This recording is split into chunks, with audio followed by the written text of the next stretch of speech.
Hello दोस्तों, आज हम बात करने वाले हैं भारत की सबसे महंगी वेब सीरीज की, जिसका बजट पठान, बाहुबली और पुष्पा जैसे ब्लॉकबस्टर फिल्मों से भी ज्यादा था। लेकिन हैरानी की बात है कि ये सीरीज कभी रिलीज ही नहीं हुई। इसका शूटिंग भी पूरा हो गया था। तो आखिर क्या थी ये सीरीज और क्यों ये इतनी बड़ी फ्लॉप कहानी बन गई? चलो पूरी वीडियो में समझते हैं पूरी डिटेल से। तो चलिए वीडियो को शुरू करते हैं। भारत की स्ट्रीमिंग प्लेटफॉर्म की शुरुआत छोटी मोटी स्लाइस ऑफ लाइफ कहानियों से हुई थी।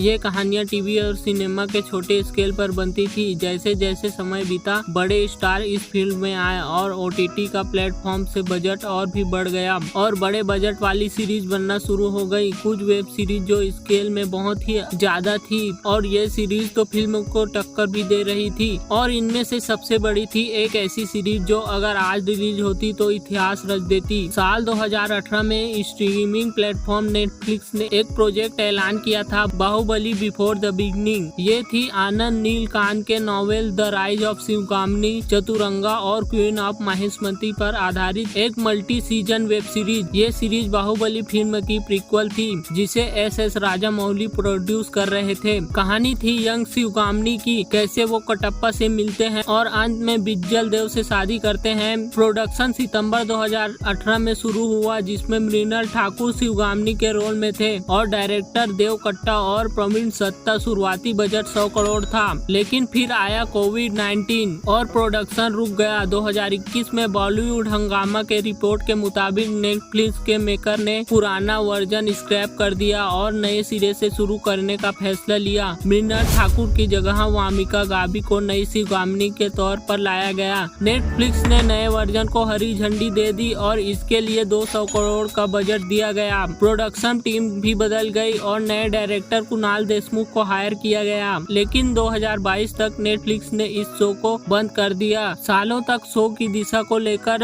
जूझने के बाद वैरायटी की रिपोर्ट के मुताबिक नेटफ्लिक्स ने 2022 में शो का भविष्य बिल्कुल बंद ही कर दिया। जल्द ही डायरेक्टर कुणाल देशमुख ने भी प्रोजेक्ट को छोड़ दिया, लेकिन कोई भी ऑफिशियल अनाउंसमेंट नहीं आई। लेकिन 2024 तक ये साफ हो गया कि शो को शेल्फ कर दिया गया है। इसका पहला सीजन का शूटिंग भी पूरी नहीं कर सका। जब तक बाहुबली बिफोर द बिगनिंग को नेटफ्लिक्स शेल्फ नहीं किया। इस प्रोजेक्ट में 2 अलग अलग कास्ट और 3 डायरेक्टर और 300 करोड़ का भारी भरकम बजट खर्च हो चुका था। मजेदार बात यह है कि बाहुबली द बिगनिंग 250 करोड़ से भी ज्यादा था। इतना ही नहीं, ये हाल थे कि कुछ ब्लॉकबस्टर फिल्मों जैसे Pathaan, the Pushpa, the rise दोनों का बजट से भी ज्यादा था। लेकिन इतना पैसा खर्च होने के बावजूद भी ये शो दर्शकों तक नहीं पहुंच पाया। तो दोस्तों, ये थी कहानी भारत की सबसे महंगी web series Baahubali before the beginning की, जो अपने अधूरी कहानी के बावजूद अधूरी रह गई, जिसका शूटिंग भी नहीं हो पाया और सीजन 1 आते आते रह गई। आपको क्या लगता है, क्या नेटफ्लिक्स को इसे पूरा करना चाहिए था या सही समय पर शेयर करके सही किया? अपनी राय कमेंट में जरूर बताना। अगर आपको ये जानकारी पसंद आई हो तो वीडियो को लाइक करें, सब्सक्राइब करें और कमेंट करना ना भूलें। अगली बार मिलते हैं कई इंटरेस्टिंग स्टोरी के साथ। तब तक के लिए जय हिंद।